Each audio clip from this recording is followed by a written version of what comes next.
সবার প্রথমেই আমাদের গোলপোস্ট দ্য স্মার্ট স্টাডির পক্ষ থেকে তোমাদের সকলকে স্বাগত জানাই।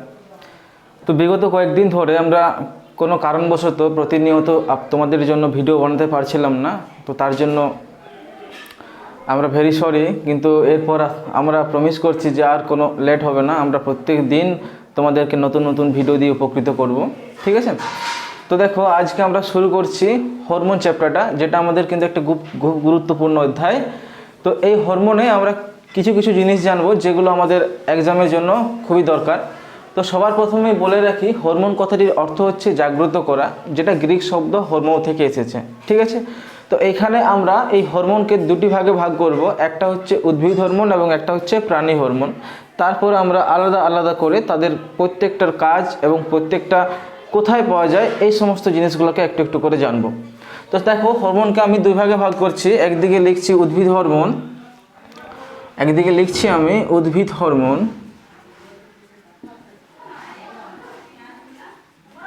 এবং একদিকে লিখছি প্রাণী হরমোন, প্রাণী হরমোন। তো এই হরমোনের কাজ কি, তাই তো? তো দেখো, মানুষ জন্ম থেকে শুরু করে মৃত্যুর আগে পর্যন্ত কিন্তু তার প্রত্যেকটা সময়ে যে কাজ করার ইচ্ছা বা কাজের প্রতি মনোযোগ, বা এই যে গলার স্বর পরিবর্তন, গায়ের লোম আসা, একটা পরিপূর্ণ শরীর পাওয়া, এই সমস্ত কিছু কিন্তু নির্ভর করে কি না, হরমোনের উপর। এই হরমোনে কি করে না, আমাদেরকে প্রত্যেকটা সঠিক সময়ে প্রত্যেকটা সঠিক জিনিসের প্রতি কিন্তু জ্ঞান দেয়। তা এই হরমোনের কি বলবো, যে সময়ে যে হরমোনটা ক্ষরণের দরকার সেই সময় যদি সেই হরমোনটা ক্ষরিত না হয়, তখন কিন্তু আমাদের শরীরে অনেক ধরনের প্রবলেম হতে পারে। কারণ কি না, দেখো, উদ্ভিদ হোক বা প্রাণী হোক, প্রত্যেকের দেহেই কিন্তু কোনো না কোনো শরীরবৃত্তীয় কাজ করে চলেছে। আমরা কি জানি যে একটা উদ্ভিদ এবং একটা প্রাণীর শরীর অসংখ্য কোষ দ্বারা গঠিত, এবং প্রত্যেকটি কোষ কিন্তু 24 ঘন্টা ধরেই কাজ করে, ঠিক আছে? আমরা সেই পরবর্তী কোষ বিভাজনটাকে আমরা এগিয়ে নিয়ে যাব। তো সেই পরবর্তী কোষ বিভাজনের চ্যাপ্টারে আমরা জানবো যে কিভাবে কোষ তার শরীরে 24 ঘন্টায় কাজ করে, ঠিক আছে? তো আমি কি বললাম যে আমাদের শরীরে যে কোষগুলা প্রতিনিয়ত কাজ করে চলেছে, তাদেরকে কিন্তু কাজ করার জন্য যে অদম্য শক্তি দরকার, যে অদম্য ইচ্ছার দরকার হয়, যে এনার্জিটা দরকার হয়, সেই এনার্জিটা কিন্তু দেখে না এই হরমোন, ঠিক আছে? তাই আমাদের নির্দিষ্ট সময়ে যদি নির্দিষ্ট পরিমাণ হরমোন না ক্ষরিত হয়, অর্থাৎ হরমোন বেশি ক্ষরণ হয়ে গেলেও অসুবিধা, আবার হরমোন কম ক্ষরণ হয়ে গেলেও অসুবিধা। তাই আমাদেরকে শুধু কম্পিটিটিভের জন্য নয়, নিজেদের জীবনটাকে খুব সুন্দরভাবে গড়ে তোলার জন্য আমাদেরকে কিন্তু হরমোন সম্বন্ধে খুব সুন্দরভাবে একটা ধারণা থাকা প্রয়োজন। তো দেখো, শুরু করছি হরমোন, উদ্ভিদ হরমোন দিয়ে। তো আমরা কি জানি, আমরা যেমন ছোট থেকে বড় হয়, তারপর কি হয়, বার্ধক্য আসে, মারা যায়। একটা উদ্ভিদের দেহ কিন্তু চারা গাছ থেকে ধীরে ধীরে ধীরে ধীরে সে বৃক্ষে পরিণত হয়, এবং একটা নির্দিষ্ট সময় পর সেই কিন্তু মারা যায়। তাহলে এই যে তার জন্ম থেকে মৃত্যু পর্যন্ত সময়টাতে তার শরীরের ভিতরে কিন্তু অসংখ্য শারীরবৃত্তীয় কাজ ঘটে চলেছে। যেমন চারা অঙ্কুরিত কি বলবো, বীজ থেকে পাতা তৈরি হওয়া, তারপর গাছটা ধীরে ধীরে ধীরে ধীরে বড় হওয়া, গাছের মুকুল সৃষ্টি হওয়া, সেই মুকুল থেকে ফল সৃষ্টি হওয়া, এই ঘটনাগুলো কিন্তু প্রত্যেকটার পেছনে কে আছে না, এই হরমোন আছে, ঠিক? তো দেখো, উদ্ভিদ হরমোনটাকে আমরা তিন ভাগে ভাগ করতে পারি। একটা হচ্ছে অক্সিন, একটা হচ্ছে জিব্বারেলিন, এবং একটা হচ্ছে সাইটোকাইনিন। কি বললাম আমি? এক নম্বরে বলছি আমি অক্সিন, এক নম্বরে হচ্ছে আমার অক্সিন, 2 নম্বরে হচ্ছে আমার জিব্বারেলিন, এবং 3 নম্বর হচ্ছে আমার সাইটোকাইনিন।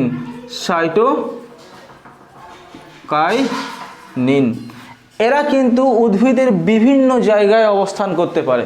কেউ অগ্রস্থ ভাজক কলাতে অর্থাৎ বর্ধনশীল অঞ্চলে অবস্থান করে, কেউ আবার কি হয় না মূলে অবস্থান করে, আবার তাদের মধ্যে কেউ কি হয় না শস্যের মধ্যে অবস্থান করে। যেমন সবার প্রথমে যদি চলে আসে আমরা অক্সিনের কাছে, অক্সিন হচ্ছে কি না নাইট্রোজেন ঘটিত একটা হরমোন, যে কিনা উদ্ভিদের বর্ধনশীল কোষে থাকে, অর্থাৎ পাতার অগ্রভাগে, মূলের অগ্রভাগে, কাণ্ডের অগ্রভাগে, এই সব জায়গায় অবস্থান করে। তো সেইখানে অক্সিনের সংকেত যদি আমরা দিতে চাই, অক্সিনের সংকেত হয় C10H9O2 N। দেখো, এইখানে আছে কার্বন, হাইড্রোজেন, অক্সিজেন এবং নাইট্রোজেন। তাহলে কি হলো না, অক্সিজেন হচ্ছে আমার নাইট্রোজেন ঘটিত একটা যৌগ। এর কাজ কি হয় না, এর কাজ হয় ফল তৈরি করা, কাক্ষিক মুকুলের বৃদ্ধি, বন্ধ করে অগ্রমুকুলের বৃদ্ধি ব্যাহত করে কাক্ষিক মুকুলের বৃদ্ধিকে বাড়ানো। কি বললাম আমি, এটা হচ্ছে কি, এর কাজ কি না অগ্রমুকুলের বৃদ্ধি ব্যাহত করে, অগ্রমুকুলের বৃদ্ধি ব্যাহত করে কাক্ষিক মুকুলের বৃদ্ধি ঘটায়। 2 নম্বর কি হয় না ফল তৈরিতে সাহায্য করে, ফল তৈরিতে সাহায্য করে। 3 নম্বর হচ্ছে চলনে সাহায্য করে, উদ্ভিদকে চলনে সাহায্য করে। এবং এর আরও একটা খুব সুন্দর কাজ আছে কি না, দেখো একটা উদ্ভিদ যখন ফল সৃষ্টি করে তখন তার একটা নির্দিষ্ট প্রসেসে করে, তাই তো। তো যার জন্য কি হয় না অধিকাংশ ফলে কিন্তু আমরা বীজ পাই। তো একটা পদ্ধতি আছে যেখানে আমরা কি করব, ফল তো সৃষ্টি হবে কিন্তু সেই ফলের মধ্যে কিন্তু কোনো বীজ থাকবে না, যে পদ্ধতিটাকে আমরা বলি পার্থেনোকার্পি। তো সেই পার্থেনোকার্পির জন্য কিন্তু অক্সিন হরমোনের ব্যবহার হয়। এইটা কিন্তু তোমাদের এক্সামে আসতে পারে, পার্থেনোকার্পি জন্য কোন হরমোন ব্যবহার করা হয়, কে না অক্সিন।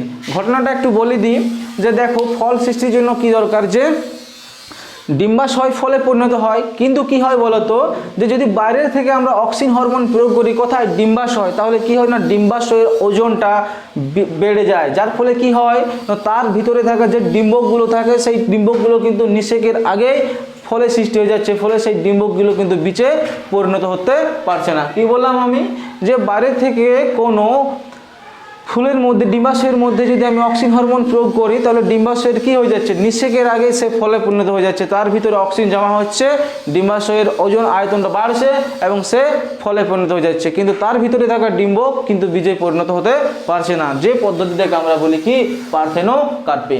তাহলে কি বললাম আমি, এই 3টা হরমোনের মধ্যে অক্সিজেন আমরা জেনে গেলাম, এর নাম হচ্ছে কি না ইন্ডোল অ্যাসিটিক অ্যাসিড, যাকে সংকেতে লেখা হয় IA দ্বারা, ইন্ডোল অ্যাসিটিক অ্যাসিড। এরপর দেখো যেটা আছে সেটা হচ্ছে কি না জিব্বারেলিন।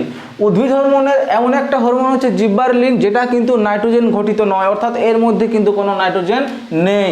C19H22O6 এর সংকেত, C19H22O6 দেখেই বুঝতে পারছো এর মধ্যে কার্বন আছে, এর মধ্যে হাইড্রোজেন আছে এবং এর মধ্যে অক্সিজেন আছে, এর মধ্যে কিন্তু কোনো নাইট্রোজেন নেই। এর মূলত কাজ কি না, এর মূলত কাজ হচ্ছে যে কোনো প্রকারের দৈর্ঘ্যে বৃদ্ধি ঘটানো। এর কাজ কি বললাম আমি না, এর কাজ দৈর্ঘ্যে বৃদ্ধি ঘটানো, দৈর্ঘ্যে বৃদ্ধি ঘটানো। বোঝা গেছে জিব্বারেলিনের কাজ কি না, দৈর্ঘ্যে বৃদ্ধি ঘটানো। কাণ্ডের দৈর্ঘ্য বৃদ্ধি হতে পারে, ফলের আকারের বৃদ্ধি হতে পারে, যে কোনো প্রকারের বৃদ্ধির জন্য কিন্তু আমরা জিব্বারেলিন হরমোন ব্যবহার করি। শোনা যায় কি যদি আমরা ফুলকপিতে যদি জিব্বারেলিন হরমোন প্রয়োগ করি তাহলে তার যে ফুলটা হবে সেটাকে নাকি তোলার জন্য আমাদেরকে ময়ের ব্যবহার করতে হবে। তো জিব্বারেলিনের প্রভাব এতটাই নাকি ভয়ঙ্কর হয়। তো দেখো তারপর যেটা আছে সেটা আসছে কি না সাইটোকাইনিন। সাইটোকাইনিনের সংকেত হচ্ছে কি C10H9N5O, C10H9N5O, অর্থাৎ এইখানের মধ্যে দেখতেই পাচ্ছ কার্বন আছে, হাইড্রোজেন আছে, নাইট্রোজেন আছে আর অক্সিজেন আছে। আচ্ছা, তো এর দেখো দুটো খুব ভালো ভালো কাজ আছে যেগুলো আমাদেরকে জানতে হবে নাকি। দেখো মানুষ আমরা সবাই চাই মাথাতে একটু বেশি চুল থাকুক, সবাই চাই যেন আমরা একটু আমাদের যৌবনটা যেন অনেক দিন পর্যন্ত থাকে, যার জন্য আমরা নিজেদেরকে অনেক রকমভাবে মেনটেন করে চলি। জিমে যাই, চুল পড়া শুরু হয়ে গেলে আমরা কি ডাক্তার দেখাই, ভালো ভালো দামি দামি শ্যাম্পু ইউজ করি। তো উদ্ভিদের ক্ষেত্রেও কিন্তু এইটা আছে, এদেরও কিন্তু অকাল পত্রমোচন হয়, এদেরও কিন্তু কি হয় না খুব তাড়াতাড়ি বার্ধক্য আসে। তো সেই বার্ধক্য বা পত্রমোচনটাকে রোধ করার জন্য যে হরমোনের প্রয়োজন সেটা হচ্ছে কে না, সেটা হচ্ছে সাইটোকাইনিন। ক্লিয়ার? তো তাহলে সাইটোকাইনিন কি সাহায্য করে না পত্রমোচন রোধ করতে সাহায্য করে, অকাল পত্রমোচন রোধ করতে সাহায্য করে, অকাল পত্রমোচন রোধ, অকাল পত্রমোচন রোধ করে এবং বার্ধক্য, উদ্ভিদের বার্ধক্যকে কি করে বিলম্ব করে, অর্থাৎ যে সময়ে একটু আর কি গাছটাকে যৌবন দেখাতে সাহায্য করে, বার্ধক্যকে বিলম্ব করে কে সাইটোকাইনিন। তাহলে 3টা হরমোন আমরা জেনে গেলাম, অক্সিন, জিব্বারেলিন এবং সাইটোকাইনিন। যেখানে কি বললাম অক্সিন নাইট্রোজেন ঘটিত, সাইটোকাইনিন নাইট্রোজেন ঘটিত, কিন্তু জিব্বারেলিন নাইট্রোজেন ঘটিত নয়। অক্সিনের একটা খুব ভালো কাজ কি বললাম, পার্থেনোকার্পি, অর্থাৎ সেখানে বীজবিহীন ফল উৎপন্ন হয়। জিবারিনের কাজ কি না দৈর্ঘ্য বৃদ্ধি করা, কাণ্ডের দৈর্ঘ্য বৃদ্ধি করা। এবং সাইটোকাইনিনের কাজ কি না অকাল পত্রমোচন রোধ করা এবং বার্ধক্যকে বিলম্ব করা। এরপর আমরা চলে যাব প্রাণী হরমোনের কাছে। দেখো এরপর আমি আরও দুটো হরমোন তোমাদেরকে বলে দিই একটু। একটা হচ্ছে ইথিলিন, ঠিক আছে, একটা হচ্ছে ইথিলিন, দেখলাম এর ব্যবহার আছে কিন্তু তোমাদের। আর একটা হচ্ছে অ্যাবসিসিক। ইথিলিনটা হচ্ছে কি একটা গ্যাসীয় হরমোন যেটা উদ্ভিদের ফল পাকাতে সাহায্য করে, ক্লিয়ার। আরেকটা কি না অ্যাবসিসিক, সেটা হচ্ছে কি না উদ্ভিদের আপাতকালীন হরমোন। একটা হচ্ছে উদ্ভিদের আপাতকালীন হরমোন। তাহলে ইথিলিনটা হচ্ছে এক প্রকারের গ্যাসীয় হরমোন, এক প্রকারের গ্যাসীয় হরমোন, যেটা কি যেটার কাজ কি না যেটার কাজ হচ্ছে ফল পাকাতে সাহায্য করা, ফল পাকাতে সাহায্য করা। আর যেটা অ্যাবসিসিক হরমোন সেটাকে আমরা বলি উদ্ভিদের আপাতকালীন হরমোন। উদ্ভিদের কি কালীন হরমোন? আপাদ বা আপাতকালীন হরমোন, আপাতকালীন হরমোন। এর কাজ কি দেখো না গ্রীষ্মের সময়, অনেক গ্রীষ্মের সময় কি হয় না উদ্ভিদের মূল মাটির অনেক নিচে চলে যায়, কিন্তু সেইখানে পর্যাপ্ত পরিমাণে যখন জল না পায় তখন কি হয় না উদ্ভিদের শরীরে জলের ঘাটতি দেখা দেয়। কিন্তু আমি কি বললাম একটু আগে যে আমাদের শরীর হোক বা উদ্ভিদের শরীর হোক, তাদের ভিতরে যে কোষগুলো আছে তারা কিন্তু 24 ঘন্টায় অ্যাক্টিভ, এবং তার ফলে কি হয় না তারা তাদের প্রত্যেকটা শারীরবৃত্তীয় কাজকে কিন্তু সম্পন্ন করার চেষ্টা করে। তাহলে সেই উদ্ভিদের শারীরবৃত্তীয় কাজের মধ্যে একটা কাজ হচ্ছে কি না বাষ্পকে মোচন করা, বাষ্প মোচন করা। অতিরিক্ত জল বাষ্পের আকারে দেহের বাইরে বার করে দেওয়ার পদ্ধতিকে বাষ্প মোচন বলা হয়। তাহলে একে দেখো উদ্ভিদের শরীর যদি জল পর্যাপ্ত পরিমাণে না থাকে এবং সে যদি বাষ্পমোচন প্রক্রিয়াটাকে চালাতেই থাকে, তার ফলে কি হবে না গাছের মধ্য থেকে যে জলটা আছে সেইটুকু জলটাও বাইরে বার হয়ে যাবে, অর্থাৎ গাছ কী হয়ে যাবে শুকিয়ে যাবে, ধীরে ধীরে মরে যাবে। তো সেই সময় কি হয় দেখো যে এই যে অ্যাবসিসিক হরমোন এ কি করে না পত্ররন্ধ্রগুলোকে বন্ধ করে দেয়। কে? Abscisic hormone. সে গাছকে এইটুকুই বলে যে এখন মূল কিন্তু অনেক নিচে গেছে, জলের সন্ধান পায়নি, অতএব তোমরা যে পত্ররন্ধ্রগুলো আছে সেইগুলো এই সময়ের জন্য বন্ধ করে দাও, যেদিনই মূল আবার জল পেয়ে যাবে সেদিনে আবার তোমরা খুলে দেবে। তাই কি হয় না সেই সময়টায় গ্রীষ্মপ্রধান দেশে বা খুব গ্রীষ্মের সময় অ্যাবসিসিক হরমোনের দ্বারা গাছের পত্ররন্ধ্রগুলো বন্ধ হয়ে যায়, ফলে কি হয় না বাষ্পমোচন প্রক্রিয়াটা বন্ধ হয়ে যায়, যার ফলে কি না গাছের ভিতর জলের যে ভারসাম্য সেই ভারসাম্যটা বজায় থাকে। আর ওই কারণের জন্যই অ্যাবসিসিক হরমোনকে উদ্ভিদের আপাতকালীন হরমোন বলা হয়। ঠিক আছে, তাহলে আমাদেরকে প্রত্যেকটা সময় এনার্জেটিক থাকার জন্য হরমোনের কিন্তু খুব গুরুত্বপূর্ণ ভূমিকা আমি আগেই বললাম। তো এই হরমোনটা কী হয় দেখো আমাদের প্রাণীদের শরীরেও কিন্তু খুব গুরুত্বপূর্ণ ভূমিকা কাজ করে। প্রাণীদের শরীরের প্রত্যেকটা শারীরবৃত্তীয় কাজকে খুব ভালোভাবে সম্পন্ন করার জন্য হরমোনের কিন্তু বিশেষ বিশেষ ভূমিকা আছে। শুধুমাত্র হরমোন এদেরকে শারীরবৃত্তীয় কাজেই কমপ্লিট করে না, প্রত্যেকটি অঙ্গ এবং তন্ত্রের মধ্যে কিন্তু সমন্বয় সাধনও হরমোন করে, যার জন্য হরমোনকে রাসায়নিক সমন্বয়কও বলা হয়। এবং আরেকটা জিনিস বলে রাখি, হরমোন কথাটি অর্থ যাই হোক না কেন জাগ্রত করা বা উত্তেজিত করা তো বললাম, কিন্তু হরমোন যে কাজের জন্য তৈরি হয় সেই কাজটা করার পর কিন্তু নিজে ধ্বংস হয়ে যায়। অর্থাৎ মাথায় রেখো হরমোন কাজ করার পর নিজে কিন্তু ধ্বংস হয়ে যায়। এইখানে হরমোন আর উৎসেচকের মধ্যে কিন্তু পার্থক্য রয়েছে। উৎসেচক কাজ করবে এবং কাজ করার পর ধ্বংস হবে না, হরমোন কাজ করবে এবং কাজ করার পর ধ্বংস হয়ে যাবে। এবং আরও একটা জিনিস বলে রাখি, হরমোন কিন্তু যে জায়গায় উৎপন্ন হবে সেইখানে কিন্তু হরমোন কখনো কাজ করবে না, ও উৎপত্তি স্থল থেকে শরীরের দূরে কোথাও গিয়ে কাজ করবে, মানে শরীরেরই কিন্তু যেখানে উৎপত্তি লাভ করবে সেই জায়গা থেকে দূরে গিয়ে কাজ করবে। তো এরপর দেখো আমরা প্রাণী হরমোনের কাছে আসছি।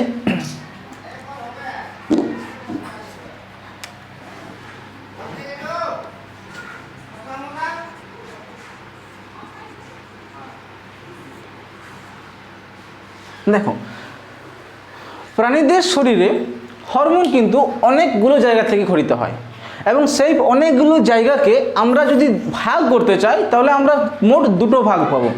একটা হচ্ছে অন্তঃক্ষরা গ্রন্থি এবং একটা হচ্ছে বহিঃক্ষরা গ্রন্থি। কি বললাম আমি? একটা হচ্ছে অন্তঃক্ষরা গ্রন্থি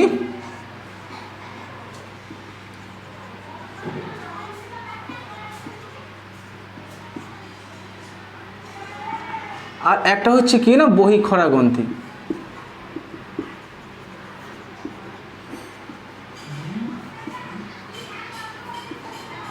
এই দুটো জায়গা থেকে কিন্তু প্রাণী হরমোন খরিত হয়। এবং আমরা দেখো উদ্ভিদের ক্ষেত্রে দেখলাম আমরা হয় নাইট্রোজেন ঘটিত হচ্ছে, না হলে নাইট্রোজেন বিহীন হচ্ছে। প্রাণীদের ক্ষেত্রে কিন্তু এইগুলো অনেক রকমের হতে পারে। তো প্রাণীদের ক্ষেত্রে যে হরমোনগুলো আছে তাদের রাসায়নিক প্রকৃতি আমি এই সাইডে লিখছি। এরা কিন্তু প্রোটিন ধর্মীয় হতে পারে, এরা প্রোটিন ধর্মীয় হতে পারে,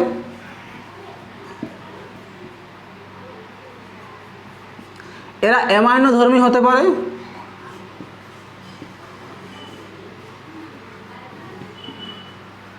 এরা আবার লিপিড ধর্মী হতে পারে,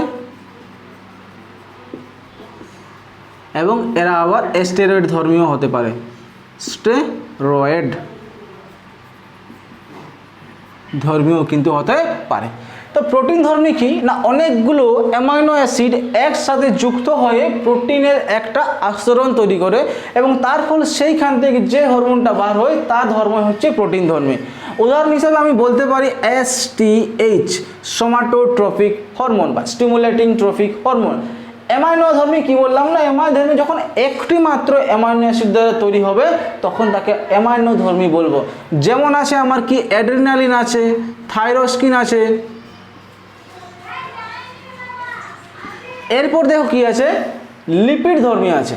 লিপিড কি না, একটি মাত্র স্টেরয়েড দ্বারা গঠিত হরমোনকে লিপিড ধর্মী বলা হয়, যেমন প্রোস্টাগ্ল্যান্ডিন,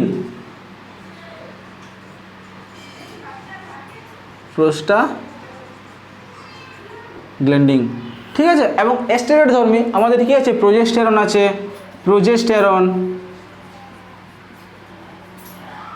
স্ট্রোজেন, টেস্টোস্টেরন ইত্যাদি, ঠিক। তাহলে দেখো এদের কিন্তু বেশিরভাগ হরমোনে উৎপত্তি হওয়ার কথা থেকে না অন্তঃক্ষরা গ্রন্থি, যার আরও একটা নাম আছে অ্যানাল গ্রন্থি বা অ্যানাল গ্ল্যান্ড বা অনাল গ্রন্থি,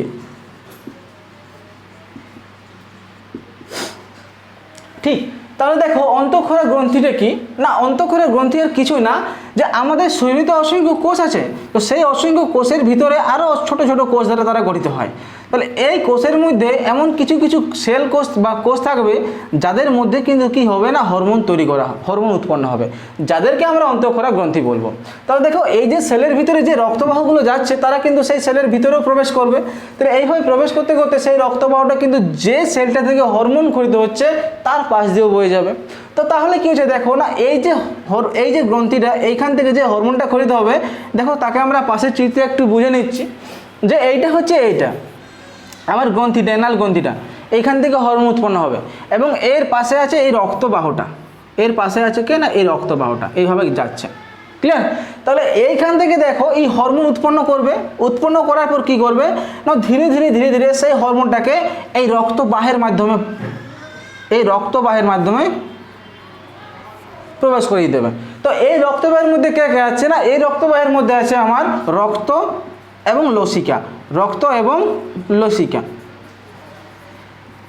তাহলে কি হচ্ছে দেখো না, এলান গ্রন্থি থেকে যে হরমোন উৎপন্ন হচ্ছে তারা রক্তবাহে আসছে, সরাসরি রক্তবাহে আসছে এবং রক্তবাহে উপস্থিত রক্ত এবং লসিকার মাধ্যমে কি হচ্ছে বাহিত হয়ে একটা নির্দিষ্ট জায়গায় গিয়ে কাজ করছে এবং কাজের পর ধ্বংস হয়ে যাচ্ছে। এবং এইখানে এই প্রক্রিয়াটা করার জন্য এখানে একটা বিশেষ প্রক্রিয়া দরকার পড়ে, সেই প্রক্রিয়াটার নাম হচ্ছে কিনা ব্যাপন প্রক্রিয়া, ব্যাপন প্রক্রিয়া, ব্যাপন প্রক্রিয়া, মাথায় থাকলো, ক্লিয়ার। এবং দেখো তারপর যেটা আছে বহিঃক্ষরা গ্রন্থি, এইখানে কিন্তু কি হয় না, এইখানে কোনো রক্তবাহ থাকে না এবং এইখানে কোনো ব্যাপন প্রক্রিয়াও থাকে না। এইখানে কি হয় না, যে গ্রন্থিটা থেকে হরমোন উৎপন্ন হয় সেই জায়গা থেকে সরাসরি একটা নালী বার হয়ে আসে এবং সেই নালী দিয়ে হরমোনটা সরাসরি একটা জায়গায় যায় এবং সেইখানে কাজটা করে ধ্বংস হয়ে যায়। অর্থাৎ এইখানে কিন্তু কোনো রক্তবাহ থাকে না, এইখানে কি থাকে না, এইখানে নালী থাকে এবং এইখান থেকে যে হরমোনগুলো উৎপন্ন হয় সাধারণত তাকে আমরা রস বলি, যেমন লালা রস, লালা গ্রন্থি থেকে লালা রস উৎপন্ন হয়। তাহলে আমরা অন্তঃক্ষরা গ্রন্থি এবং বহিঃক্ষরা গ্রন্থি সম্বন্ধে জানলাম। অন্তঃক্ষরা গ্রন্থিতে উৎপন্ন হরমোন ব্যাপন প্রক্রিয়ার মাধ্যমে রক্তবাহে যায় এবং রক্তবাহে উপস্থিত রক্ত এবং লসিকার মাধ্যমে বাহিত হয়ে দূরে কোথাও গিয়ে কাজ সম্পন্ন করে। এবং বহিঃক্ষরা গ্রন্থি থেকে উৎপন্ন হরমোন নালীর মাধ্যমে উৎসেচকের দ্বারা প্রবাহিত হয়ে একটা জায়গা থেকে একটা জায়গায় যায় এবং সেখানে গিয়ে কাজ করে। এবং আমাদের শরীরে আরও এমন কিছু কিছু গ্রন্থি আছে যারা দুটিভাবেই কাজ করে, অর্থাৎ তাদের মধ্যে অন্তঃক্ষরা গ্রন্থিও বর্তমান থাকে এবং তাদের মধ্যে বহিঃক্ষরা গ্রন্থিও বর্তমান থাকে, যাদেরকে আমরা মিশ্র গ্রন্থি বলি। যেমন তোমাদের কোয়েশ্চেন যদি পড়ে যে নিম্নলিখিত অপশানগুলির মধ্যে কোনটি মিশ্র গ্রন্থি, অনেকগুলো অপশান থাকতে পারে, তো আমি একটা তোমাদের জন্য বলে দিই। মিশ্র গ্রন্থি হিসাবে কাজ করে আমার অগ্নাশয়।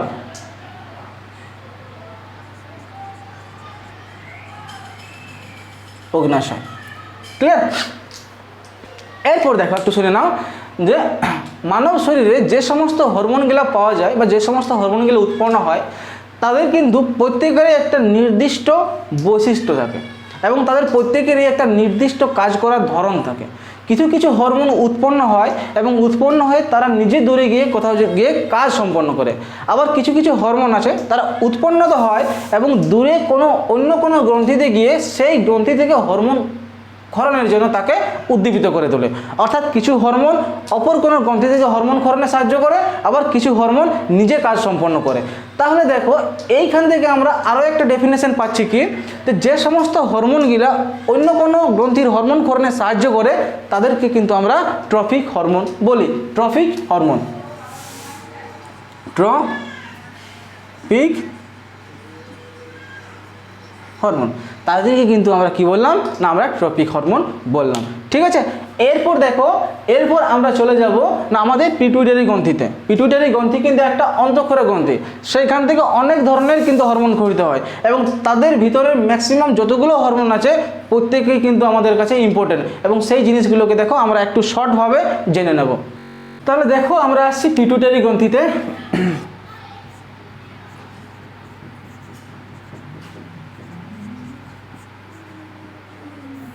ক্লিয়ার।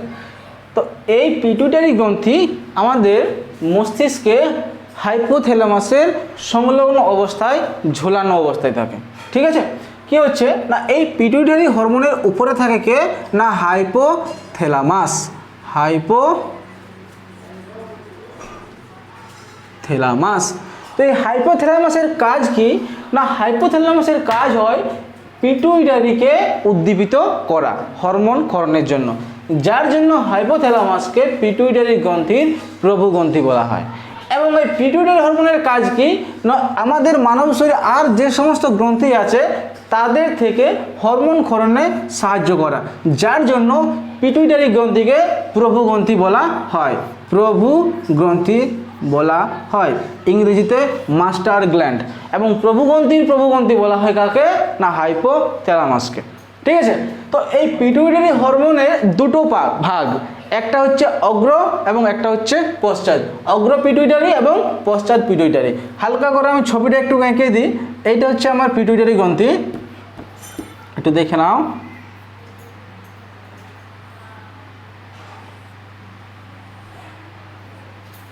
এই হচ্ছে আমার পিটুইটারি গ্রন্থি, যার এই সাইডে থাকবে কে না হাইপোথ্যালামাস। ঠিক আছে। তো হাইপোথ্যালামাস থেকে কি হয় না, কিছু কিছু হরমোন আসে, যেমন TSH thyroid stimulating releasing hormone. মানে এই হাইপোথ্যালামাস থেকে যে সমস্ত হরমোনগুলো উৎপন্ন হয় তাদের বেশিরভাগগুলো কিন্তু রিলিজিং হয়। মানে তারা কি করে না, তারা অন্য কোনো গ্রন্থিতে গিয়ে সেই গ্রন্থিকে হরমোন ক্ষরণে উদ্দীপিত করে। তো আমি কি বললাম যে থাইরয়েড থেকে হরমোন আসছে, সেই পিটুইটারি গ্রন্থিতে এসে পড়ছে এবং পিটুইটারি গ্রন্থিকে উদ্দীপিত করছে কি না হরমোন ক্ষরণের জন্য। তো দেখো এই পিটুইটারি গ্রন্থির দুটো পার্ট বললাম আমি। এই দিকের পার্টটাকে আমি বলবো অগ্র পিটুইটারি এবং এই দিকের পার্টটাকে আমি বলবো পশ্চাৎ পিটুইটারি। তো অগ্র পিটুইটারি থেকে আমার চারটা হরমোন ক্ষরিত হয়। প্রথম হরমোনটা হচ্ছে কে না GH বা গ্রোথ হরমোন। দ্বিতীয় হরমোনটা হচ্ছে কে আমার ACTH অ্যাড্রিনোকর্টিকোট্রপিক হরমোন। তৃতীয় হরমোনটা হচ্ছে আমার TSH থাইরয়েড স্টিমুলেটিং হরমোন। চতুর্থ হরমোনটা আমার হচ্ছে কে না GTH গোনাডোট্রফিক হরমোন। এবং পশ্চাৎ পিটুইটারি থেকে দুটি হরমোন ক্ষরিত হয়, একটাকে আমরা বলি অক্সিটোসিন এবং একটাকে বলি আমরা ADH অ্যান্টি ডাইউরেটিক হরমোন। তো দেখো GH হরমোনের ফুল ফর্ম হচ্ছে কি না গ্রোথ হরমোন। অর্থাৎ এই হরমোনটা আমাদের দেহের বৃদ্ধি ঘটাতে সাহায্য করে। অর্থাৎ আমাদের দেহের বৃদ্ধির জন্য কোষ বিভাজন প্রয়োজন, অর্থাৎ কোষ যদি বিভাজিত না হয় তাহলে দেহের আকারও বড় হবে না। তো এই হরমোনের কাজ কি না, যে সমস্ত কোষগুলো বিভাজন ঘটায় তাদেরকে গিয়ে উদ্দীপিত করা। তো এই হরমোনের ফলে আমাদের কোষ বিভাজিত হয়, ফলে আমাদের সঠিক সময়ে সঠিক বিকাশ ঘটে, সেটা দৈহিকভাবে। তো তার ফলে কি হয়, ধরো জিএইচ হরমোন কোনো কারণে কম ক্ষরিত হলে তার ভিতরে যে রোগটা ধরা পড়ে তাকে আমরা বামনত্ব বলি। কি বলি না, বামনত্ব। কম ক্ষরণে অর্থাৎ জিএইচ হরমোনের কম ক্ষরণে বামনত্ব হয়, এবং যদি অনেক বেশি ক্ষরিত হয়ে যায় তাকে আমরা অতিকায়ত্ব বলি, অর্থাৎ বেশি ক্ষরণে।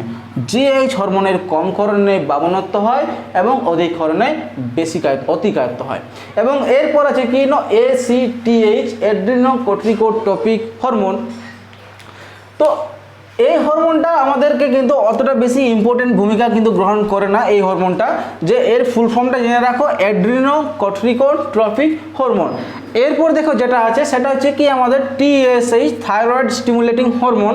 তো এইটার মানে হচ্ছে কি, দেখো এইখানে সাধারণত যে দুই রকমের হরমোন উৎপন্ন হয় তাদেরকে আমরা T3 বা T4 এই আকারে লিখি, ঠিক আছে। এর নাম হচ্ছে টেট্রা আয়োডোথাইরোনিন, এবং এর নাম দেখো যে 3 আছে মানে ট্রাই আয়োডোথাইরোনিন, এবং 4 আছে মানে টেট্রা আয়োডোথাইরোনিন। অর্থাৎ এখান থেকে বুঝতে পারছো যে এখানে নুন, আয়োডিন মানে কি নুন। তাহলে এরা কি করে না, এরা রক্তে মিশে যায়, রক্তে আয়োডিনের পরিমাণটাকে নির্দিষ্ট রাখে। তাহলে দেখো কোনো কারণে যদি আমার রক্তের মধ্যে আয়োডিনের পরিমাণ কমে যায়, তার ফলে কি হয় না, এই যে হরমোনটা ক্ষরিত হয় আমাদের এই জায়গাটা থেকে, ঠিক আছে, গলগণ্ডের কি বলবো এখানে যে প্রকোষ্ঠটা আছে সেইখান থেকে ক্ষরিত হয়। তো যখন কি হয় না, হরমোনের ক্ষরণটা কমে যায়, তখন এইখানে খুব চাপের সৃষ্টি হয় এবং এই জায়গাটা কি হয় না, প্রসারিত হয়ে বড় হয়ে যায়, যাকে আমরা বলি না গলগণ্ড বলি। তাহলে নিশ্চয়ই বুঝতে পেরে গেছো যে টিএসএইচ এর কম ক্ষরণে কিন্তু গলগণ্ড রোগটা হয়ে যায়। এরপর দেখো আছে আমাদের কাছে জিটিএইচ, গনাডোট্রফিক হরমোন। তো এইখানে কিন্তু অনেকগুলো হরমোন আছে যাদেরকে একত্রে আমরা জিটিএইচ বলবো। যেমন আছে কি এফএসএইচ আছে, আইসিএসএইচ আছে, এলটিএইচ আছে, এলএইচ আছে, এটসেট্রা। তো দেখো এফএসএইচ যেটা হচ্ছে ফলিকল স্টিমুলেটিং হরমোন, যার কাজ কি না, যার কাজ হচ্ছে ডিম্বাশয়, এই যে ডিম্বাশয়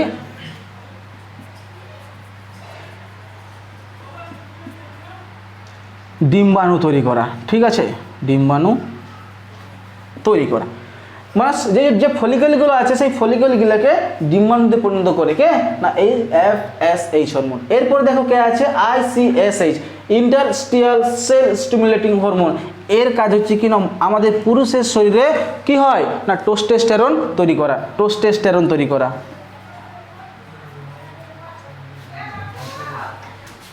এবং তারপর দেখো কে আছে না এলটিএইচ আছে, লিউটোট্রপিক হরমোন। এর কাজ কি না মাতৃদুগ্ধ তৈরি করা। কার কাজ? লিউটোট্রপিক হরমোনের কাজ, মাতৃদুগ্ধ তৈরি করা। এরপর দেখো আমরা পশ্চাৎ হরমোনে চলে যাব। তা সবার প্রথমে যে লোকটা আছে তার নাম কি হচ্ছে না অক্সিটোসিন। এর কাজ কি দেখো, অ্যাকচুয়ালি অক্সিটোসিন পিটুইটারি গ্রন্থির কিন্তু নয়, এ আসছে কোথা থেকে না, এ আসছে হাইপোথ্যালামাস থেকে। এই হাইপোথ্যালামাস থেকে পিটুইটারির এইখানে আসে জমা হয় এবং সেইখান থেকে এ বার হয়ে যায়। সিমিলারলি এডিএইচও কিন্তু হাইপোথ্যালামাস থেকে উৎপন্ন হয়, পিটুইটারি গ্রন্থিতে এসে জমা হয়, তারপর পিটুইটারি গ্রন্থি থেকে বাইরে নির্গত হয়। বুঝা গেল তো? তো অক্সিটোসিনের কাজ হচ্ছে কি না, সন্তান প্রসবের সময় আমাদের সন্তান প্রসবের যে পথটা সেই পথটাকে প্রশস্ত করে দেওয়া। সন্তান প্রসবের পথ প্রশস্ত করা। কার কাজ? অক্সিটোসিনের কাজ। এরপর দেখো কে আছে এডিএইচ, অ্যান্টি ডাইউরেটিক হরমোন। এর কাজ কি হচ্ছে দেখো না, এর কাজ হলো যে রক্তের মধ্যে জলের ভারসাম্যকে বজায় রাখা। অর্থাৎ কি দেখো, আমাদের শরীর থেকে যে অপরিশোধিত মানে যে জলটা কাজ করার পর অবশিষ্ট হয়ে যায়, দূষিত হয়ে যায়, তাকে কি করে না মূত্রের মাধ্যমে বৃক্কে গিয়ে পৌঁছে দেয় এবং সেই বৃক্কে পৌঁছে যাওয়ার পর কি হয় না মূত্র হিসেবে আমাদের শরীর থেকে বার হয়ে যায়। তাই তো এডিএইচ কি করে না, সেই বৃক্কের কাছে কি হয় না সেই অপরিশোধিত জলটাকে পরিশোধিত করে। পরিশোধিত করার পর যে ভালোটুকু জলটা বেঁচে থাকে তাকে দূরবর্তী সংবর্তী নলিকার মাধ্যমে আবার রক্তে প্রেরণ করতে, অর্থাৎ এইখানে জলটা আবার পরিশোধিত হয়। কার মাধ্যমে? ADH হরমোনের মাধ্যমে। এবং কী করে? অর্থাৎ দেহের মধ্যে জলের ভারসাম্য বজায় রাখে, জলের ভারসাম্য বজায় রাখে। তাহলে আজকে আমরা আলোচনা করলাম পিটুইটারি গ্রন্থি এবং তার থেকে উৎপন্ন হরমোনের বিশেষ বিশেষ কাজ এবং কারা কোথা থেকে উৎপন্ন হয় বা কোথা থেকে ক্ষরিত হয় সেইগুলো। তো এর পরের দিন আমরা পরবর্তী অন্তঃক্ষরে যে গ্রন্থিগুলো আছে বা বহিঃক্ষরে যে গ্রন্থিগুলো আছে আমরা তাদেরকে নিয়ে আলোচনা করব। আশা করি ভিডিওটি তোমাদের ভালো লেগে থাকবে এবং যদি ভালো লেগে থাকে তাহলে আমাদের চ্যানেলটিকে অবশ্যই সাবস্ক্রাইব করো এবং পরের ভিডিওর জন্য উপরে বেল বাটনটিকে ক্লিক করো।